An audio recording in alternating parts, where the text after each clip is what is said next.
Use the Euclidean algorithm to hand calculate the greatest common divisors of each of the pairs of integers in 13 through 16. So we start by figuring out how many factors of 385 go into 1188. And the answer is 3.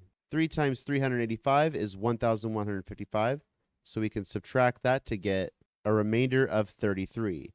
We can rewrite the results of this division algorithm as 1188 is equal to 385 times my quotient 3 plus a remainder of 33. Next, we need to take the divisor and the remainder from the previous division algorithm and do another division algorithm with those two numbers. So 33 goes into 38 one time, and after that subtraction, we have 55 left.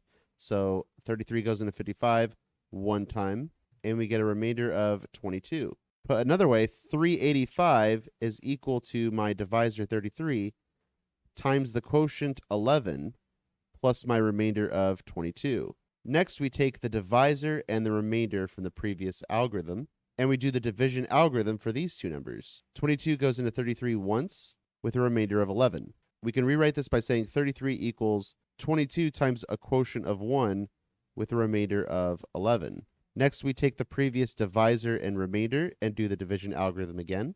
But 11 goes into 22 exactly 2 times with a remainder of 0. Now we have a remainder of 0, which means we take the previous non-zero remainder, and that's my greatest common divisor. So the greatest common divisor is 11.